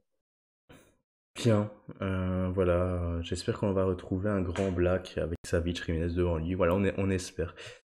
Partie débat maintenant, pour clôturer l'émission. Voilà, on va parler un petit peu des 2 déceptions en coupe. Peut-être, Timéo, tu es plus concerné parce qu'on en avait parlé, mais tu n'es pas encore arrivé. On nous demande forcément quelques avis sur Reynaldo, le Lillois, le Mozambicain, si je me trompe pas. Voilà, qui serait en arrivée à l'Atleti pour prendre un poste de défenseur gauche, de même que Daniel Vass, défenseur droit. Est-ce que tu peux nous dire sur Reynaldo? Mathieu en a déjà un petit peu parlé puisqu'il a vu Lille quelques fois cette saison. Et toi qui suis assidûment Lille, on peut le dire, qu'est-ce que tu peux nous en dire? Bah, alors, à propos de Renildo, Renildo, bah, Reynaldo, j'ai déjà dit Reynaldo. Renildo, c'est Renildo, Renildo, c'est ouais, Renildo, ouais. Renildo. Renildo. pour avoir vu, aujourd'hui, il a joué contre Brest, alors défaite 2-0 de Lille, mais pour moi, c'était encore l'un des seuls qui tenait un peu la baraque. On peut dire, ce qu'on veut, surtout sur ses qualités, défensives. Là, aujourd'hui, je l'ai trouvé assez bon offensivement et ça m'a assez surpris parce que, Reinildo, ça reste quand même un défenseur gauche, mais classique. C'est-à-dire le défenseur gauche qui ne va pas forcément être celui qui sera le plus dans le camp adverse pour aller sortir ses centres, comme on sait par exemple Lodi pourrait adorer, et on sait par exemple que Simone est un coach qui aime ça, qui adore l'apport de ses latéraux en phase offensive. Donc c'est pour ça que quand j'ai eu cette rumeur-là, j'étais un peu surpris parce que je me suis dit, quel intérêt on aurait de le recruter, aussi bon soit-il, parce que moi je le trouve vraiment excellent. Et je trouve que défensivement, à son poste, en Europe, il n'y en a pas 10 de meilleurs que lui. Il termine pour moi dans les meilleurs défenseurs de cette phase de poule de Ligue des Champions. Il est dans le 11 type de la Ligue 1 la saison dernière. Il contribue grandement au titre de Lille la saison dernière. Mais c'est un joueur qui a longtemps et depuis toujours réputé pour ses qualités défensives. Alors je me suis dit pourquoi peut-être le recruter alors qu'on a déjà Lodi, alors que c'est pas non plus le joueur qui est le plus présent offensivement. Je me dis que pourquoi pas en backup de Lodi dans un 4-4-2, ça pourrait être très bien, ou alors peut-être dans un 3-5-2 jouer ce poste de défenseur central gauche, c'est-à-dire un défenseur qui peut à la fois se projeter, à la fois être bon défensivement, bon dans les 1 contre 1. Ça c'est vraiment pour moi sa plus grande force. Et puis bon, aussi à la relance. Je trouve qu'il a une très bonne qualité de passe et à la relance, on sait par exemple qu'on a beaucoup loué la saison dernière Mario Hermoso à ce poste-là de défenseur central gauche, très bon à la relance. Pour moi, Renildo serait un excellent choix à ce poste-là. Après, il a jamais vraiment joué dans une défense à 3 à ce poste-là. Donc à voir pourquoi il est recruté, dans quel but il est recruté. Mais sur le papier, ça reste quand même une bonne recrue, expérimentée à moitié parce qu'il a vraiment explosé avec Lille à l'âge de 25 ans. Aujourd'hui, il en a 27. Mhm.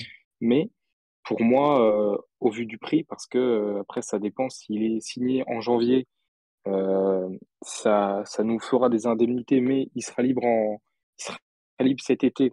Donc, ce sera forcément pas un prix qui sera Élevé, très, quoi. très Ouais, élevé, ouais. mais ça apportera des sous au LOSC et on sait que Renildo et a beaucoup de gratitude envers Lille et souhaiterait aussi que Lille puisse toucher un peu d'argent de sa part, enfin en tout cas pour lui, plutôt que de partir libre. Donc ensuite à voir comment ça va se dérouler, mais ça reste quand même un bon joueur, donc à voir. D'où l'intérêt de recruter, je pense, quand même un défenseur gauche et un défenseur droit, ou plutôt un latéral gauche et un latéral droit, comme vous voulez, comme vous le voyez dans une défense à 4 ou pas. C'est quand même aussi, en fait, d'avoir enfin un nombre de défenseurs cohérents. Et il y aurait, oui, enfin, 8, je sais plus comment on le prononce, hein, du coup, joueurs disponibles dans une défense à 4, c'est-à-dire peut-être Lodi, Renildo, 4 défenseurs centraux, Jiménez, Savic, Hermoso, Felipe, et à droite, Versachko, Daniel Vaz. Donc voilà, enfin un nombre cohérent, et plus de chipotage peut-être avec, finalement, Llorente, peut-être un 9e défenseur pour Simeone au poste de latéral droit, on ne sait pas. Mais voilà, au moins, vous aurez enfin un nombre cohérent de joueurs. Maintenant, il faudrait un petit peu de qualité aussi qui accompagne ce nom, mais voilà, ça serait un petit peu plus rassurant. Et puis des mishmash Philippe, Kondogbia qu'on remet en dessous, bref, voilà, il faudrait quand même enfin avoir un nombre cohérent de défenseurs pour avoir une équipe assez solide. Voilà pour au niveau compte manche, s'il n'y a plus de questions du coup dans le chat, on va passer au débat intéressant parce qu'on n'avait pas pu les retracer durant ces dernières semaines, ces rencontres. On va parler des coupes. On va pas revenir forcément en détail sur ce qui s'est passé. Juste rappeler voilà, que l'Atleti en Supercoupe en demi-finale à Jeddah a été éliminé par l'Athletic 2-1 après avoir mené 0-1 et remonté en fin de match de 2 buts. Et vous l'avez vu, je pense, cette semaine en Copa del Rey, 2-0 battu à la Real Sociedad avec des buts d'Andan Januzaj et de Sorloth. Voilà messieurs, donc petit tour de table avec Timéo et Mathieu. D'abord, en parlant de ces 2 matchs de coupe, ces 2 éliminations, ben, qu'est-ce que vous retenez? Qu'est-ce que vous retenez? Peut-être Mathieu. C'est dur, hein. C'est dur de retenir qu'une seule chose ou qu'un seul élément, mais moi, je vais quand même rester sur la raison tactique, pour le coup. Et, et c'est vrai que tactiquement, moi, ce qui m'a surtout déplu, en tout cas la ligne que j'ai trouvée la plus passive et la plus responsable du manque d'animation, que ce soit sur le plan défensif ou sur le plan offensif, c'est vraiment le milieu de terrain. Alors évidemment, le symbole de ce naufrage, c'est Koké. qui est malheureusement le capitaine. Je pense qu'on est tous bien d'accord pour dire qu'il est pas dans la forme de sa vie, loin de là, il est peut-être dans la méforme de sa vie, si je puis me permettre. Hem, il est clairement pas au niveau qu'on lui connaît. Et au-delà de lui individuellement, la défense qui prend l'eau, c'est aussi par le fait que le milieu, je trouve, n'interfère pas du tout, que ce soit par son pressing ou par sa capacité à contenir, les attaques adverses. Au niveau de l'animation offensive, ça passe pas par des passes verticales, ça ne tente pas d'aller justement donner des ballons intéressants, à droite à gauche. Et je trouve que ce naufrage du milieu, il amène à des difficultés sur toutes les lignes en fait. La défense qui galère ensuite parce qu'elle se retrouve acculée derrière, l'attaque qui n'est absolument pas servie, à l'image du match où on aligne Correa Félix, qui est peut-être l'attaque la plus sexy qu'on peut aligner en termes de jeu pur. Euh, et pourtant, ils sont pas servis de ballon, jamais, pas une fois. Et c'est super frustrant. Et notamment, je pense que c'est à cause de l'animation de ce milieu de terrain qui a été déficiente les deux matchs, les deux éliminations. Mais ouais, tu rejoins Mathieu? Oui, bien sûr. Moi, je pense que c'est l'une des pires semaines qu'on ait pu vivre en tant que supporter, en tout cas sur cette saison. Alors même si forcément c'est pas la Liga ni la Ligue des Champions, c'était nos deux dernières chances pour moi de remporter un titre cette saison et tout ça est parti en fumée en l'espace de 3 jours. Tactiquement et en tout cas sur le contenu, Mathieu a résumé de manière excellente, donc j'ai pas grand-chose de plus à rajouter. Pour moi, voilà, c'est dans la lignée de ce naufrage collectif, ce manque d'envie des joueurs, ce manque d'idées tactiques. Et puis, c'est très triste parce que voilà, on s'est dit, bon, à la limite, la Super Coupe, on la perd. C'est en Arabie Saoudite, ça veut plus vraiment rien dire parce que quand la finale, c'est ni le vainqueur du championnat, ni le vainqueur de la Coupe, on se dit à quoi bon. On est dans des stades où au final c'est rempli pour un Barça Real, mais pour un Atlético, là, il y a personne. Franchement, Ouais. c'était vraiment une compétition très spéciale. Euh, à la limite, ça, on peut se dire, bon, c'est pas grave, c'est qu'une super coupe. Même si je suis sûr que la finale, en tout cas, si c'était sous son format original, donc en Espagne, un Atlético Barça, on aurait pu gagner.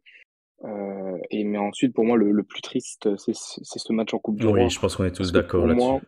Ouais. Où là, on a été le plus déçus aussi, hein. on se, bah, bien sûr, c'est là où on est le plus déçu. Alors oui, on est à l'extérieur, oui, il y avait énormément d'ambiance, et oui, la Sociedad, c'est aussi un peu pour elle son truc de la dernière chance, parce que elle, qui était très bien partie en Liga, aujourd'hui s'est faite décrocher, comme à peu près toutes les saisons. Ça reste quand même une équipe de coupe, la Sociedad. Voilà, à domicile, avec cette ambiance-là, c'est difficile, mais on attendait aussi une réaction, parce que l'Atlético ne va pas bien. C'était la dernière chance de l'Atlético. Il y avait le maillot, même si bon, forcément, je dis que ça veut rien dire. Enfin, on peut pas tout miser sur un maillot, mais voilà, rien que pour la symbolique, c'était beau. Et ce qu'ils ont fait, en tout cas, ce que les joueurs ont montré pour la première de ce maillot, de ce retour de l'Escudo, ça a vraiment fait mal. Ça, c'était vraiment le coup de poignard. Et puis surtout, la prestation individuelle de Felipe qui s'est fait copieusement siffler à son entrée en jeu aujourd'hui au Metropolitano. Ça, je sais pas si on l'a vraiment fait remarquer, mais c'était quand même Ouais, assez incroyable. hallucinant tout le stade qui a sifflé Felipe parce que voilà, pour moi, c'est l'un des pires matchs individuellement d'un joueur de l'Atlético On a depuis vu. bien Ouais, longtemps. ouais, ouais, ouais. Et ça nous retire toutes nos chances d'un titre cette saison. Donc, ouais, malheureusement, très triste. Après, c'est pas fini. Il faut quand même aller chercher cette qualification en Ligue des Champions. Oui, en Ligue des Champions. Puis, il y a le match face à United qui n'est pas forcément dans la meilleure forme de sa vie comme nous. Donc, on sait jamais, tout est possible. Et je trouve que quand même, ça a été dur avec Felipe, certes, qui passe totalement trop au travers un mercredi soir, mais Mathieu, je trouve que c'est dur parce que c'est pas le responsable de la mauvaise période de l'Atleti. C'est quand même pas le En fait, responsable. en fait, il paye les pots cassés parce que Voilà. ça faisait longtemps que la cocotte minute était pleine et que Mhm. voilà, il fallait forcément un mec. Là, évidemment, qu'il fait une erreur qui est dramatique. C'est rare que je tweete sur un fait de match. Là, en l'occurrence, je me souviens, j'avais tweeté dessus parce que c'était incroyable de perdre la balle à cet endroit-là plutôt que de la passer en retrait. Mais néanmoins, voilà, il fait l'erreur. Ça aurait pu arriver à d'autres dans une période comment dire, d'absence de confiance, tout ce que tu veux. Voilà, effectivement, oui, ce match face à la Real Sociedad, il est décevant pour plusieurs raisons. Le contenu y était pas. C'était peut-être l'un des pires matchs récents dont je me souviens de l'Atleti. Et en dehors de ça, oui, c'est sûr qu'on y croyait. Bien sûr qu'on y croyait. Si on prend les émissions, les anciennes émissions Atleti Francia du début d'année, on parlait, je pense, quasi tous de la Copa comme un réel objectif. Voilà, parce que on savait que la Liga allait quoi qu'on dise, c'est peut-être vu trop beau, peut-être pas. La Liga allait être super difficile à aller chercher. En l'occurrence, ça se confirme. Et cette coupe, forcément, ça aurait été un sas un peu sympa pour le palmarès, pour sauver la saison, pour beaucoup de choses, pour la qualification en Super Coupe, même si ça veut pas dire grand-chose. Ça aurait permis de rester, je dirais, dans la cour des grands, aux yeux de tous. Voilà, tant pis, tant pis. Moi, je vais pas être fataliste en disant que c'est un drame, que la saison est ratée, que tout ça. Il reste encore, un beau huitième de finale à gagner en Ligue des Champions. Je dirais que si on se qualifie pour l'écart, c'est déjà, heu, une belle réussite dans la mesure où, la saison est pas top. Et après, bien sûr, il faut aller chercher la compète et enfin la compète, la qualif, pardon, en Ligue des Champions et voilà. Et il faut accepter, avec un peu d'humilité, que la saison est ratée. En tout cas par rapport à ce qu'on s'imaginait nous au départ. Évidemment, la Ligue des Champions n'est pas finie, mais voilà, vous avez compris ce que je voulais dire. Ouais, c'est vrai que malheureusement, voilà, ces deux matchs contre Manchester ont quand même déterminé beaucoup de choses pour la saison. Et c'est vrai qu'elle ouais, elle sera ratée s'ils sont éliminés. Parce que je pense, tout honnêtement, qu'on espère tous un quart de finale avant le tirage au sort, évidemment. Pour un club comme l'Atlético, c'est vraiment voilà, le minimum pour un club comme l'Atlético. Non, l'objectif, je pense, en étant allez, on va dire, assez réfléchi quand on regarde la concurrence, c'est d'être en quart de finale. Et puis voilà, bonus, mais c'est vrai que ce huitième finalement va conditionner pas mal la suite de la saison. Voilà messieurs, j'aimerais bien juste quand même qu'on rappelle l'importance de la victoire de ce soir avant de clôturer quand même avec les prochains rendez-vous parce que l'Atleti avec une défaite était quand même susceptible, Thiemo tu l'avais dit, d'être finir septième ce week-end de la Liga, surtout que le Real Betis a gagné, a toujours 4 points d'avance, mais un match en plus que l'Atlético, mais troisième. L'Atlético est avec quatrième avec 36 points, un match en plus sur la Real Sociedad qui est cinquième avec 33 points. Villarreal est revenu un petit peu dans le coup, qui est sixième ce soir, et le Barça est septième à 4 points de l'Atlético, il y a un match en moins, donc le Barça joue à Alavés demain, et la Real Sociedad reçoit Retafe. Messieurs, le prochain rendez-vous c'est Atleti-Barça, au Camp Nou évidemment, le 6 février, dimanche à 16h15. C'était important quand même d'aller, enfin je ne sais pas finalement avec l'Atlético ce qu'il faut penser, mais d'aller d'office devant le Barça au Camp Nou. Parce que vous allez me dire, au moins, s'ils étaient derrière eux, ils auraient attaqué. Mais non, voilà, on va avoir une analyse d'ici là. Non, moi j'ai Euh, j'ai bon espoir de voir dans tous les cas, un bon match avec une bonne réaction, quoi. Voilà, on a vu le match aller qui s'était bien passé contre Barcelone, évidemment dans un contexte tout autre. oui. Mais, non, ça peut bien se passer tactiquement si on se concentre sur le principal. Voilà, on a gagné. On arrête de se dire: «C'est la crise, c'est dramatique, il faut gagner, il faut gagner». Il faut arrêter de se sortir un peu de cette optique-là un peu catastrophe et voilà et aller juste, gagner et terminer. Terminer si c'est cette optique-là, je pense qu'il y a carrément moyen d'aller faire un bon résultat au contenu. Bien, ça sera le En tout cas, prochain. je Oui. pense que bah, je disais juste que voilà, je pense que la trêve, en tout cas la pause, va faire du bien. Après avoir l'état du retour au retour de la trêve pour les Sud-Américains, même s'il n'y a pas l'audi et on sait pourquoi, mais je veux dire, je pense que ça peut faire du bien rien que pour les têtes, parce qu'on a vu un Simeone qui était assez épuisé, en tout cas mentalement, je pense, moralement, sur ces derniers matchs. Donc ça peut permettre de se mettre à tête reposée, un peu se reconcentrer sur le plus important. Et puis après, on attaque direct avec Barcelone. Alors à voir. Je ne sais pas si ce sera un beau match, mais j'attends quand même un bon match. Voilà. Ça sera sur précieux pour les bobos, j'ai envie de dire. Enfin, le retour d'un Llorente, de Griezmann, tout ça, ou même de Savic, voilà, qui n'a plus joué depuis longtemps. Donc voilà, on espère quand même qu'un effectif assez décent et conséquent. Voilà. Voilà, je pense qu'on va bientôt se quitter. Bon, pour Loris, qui était en forme ce soir, ça sera Benfica-Ajax, messieurs, le jour du huitième de finale de Atlético Oui, il Madrid. peut Ça plus sera, faire Radio Shérif en Ligue des Champions, donc c'est pour ça que c'est un peu voilà, dommage, ça mais sera Benfica-Ajax de son côté. Il est content que la pause arrive, voilà, voilà. Donc ça, c'était le Loris de ce week-end et de cette semaine depuis l'élimination en coupe et de l'Algérie aussi, faut pas l'oublier. Voilà, voilà, merci vraiment dans le chat de nous avoir suivis jusqu'à cette heure. Merci, vous avez été nombreux, vraiment nombreux à non, nous merci à écouter. Hein. tous. Super, super, vraiment. C'est vraiment sympa. Je pense que vous avez tous besoin de cette soirée. Radio Athlétique reviendra du coup dans 2 semaines. Voilà, c'est vrai que pour l'instant, on se voit toutes les 2 semaines. Hein. La dernière, c'était Villarreal ici. C'était Valence, on se revoit dans 2 semaines pour le Barça, et puis en février, ben voilà, je pense qu'on reviendra. Le vrai Loris reviendra. Vous en faites pas, parce que là, il est un petit peu en mode très occupé, en mode session Il y a d'examen. toujours des petits coups de mou dans l'équipe à la Voilà. mi-saison. Rappelez-vous l'année Ouais, dernière. Et, et et on, envoyer on des messages reviendra. envoyer des messages de Voilà, tout soutien à à fait. David pour le Covid, Ouais, c'est en vrai que espérant qu'il rétablisse bien. j'ai pris un peu Il sur faut dire moi. courage à David, minuit 43, toujours à animer Radio Athlétique avec le Présenter cette Covid. émission sous Et ça, Covid, c'est c'est beau. fort, quoi. Ça, Non, c'est ouais, beau. bravo. Merci les gars. Soutien à David, bon rétablissement. Merci. Je sais pas si ce genre aurait été capable avec la défaite ou quoi, mais c'est vrai que la victoire, elle a quand même eu un sacré boost pour moi ce soir. Bien, bien. Allez, merci. Merci à tous dans le chat. Merci pour le soutien, c'est gentil. Mathieu, Timo, merci. Merci. Super soirée en tout cas. Et bonne Merci à nuit. toi, et puis merci à tous, hein. Salut, salut. Bonne nuit à tous. La Salut, passion, ciao. la passion, on nous dit dans le chat, la passion. Bisous, bisous. Et oui, bien sûr, la passion, toujours la passion. Salut.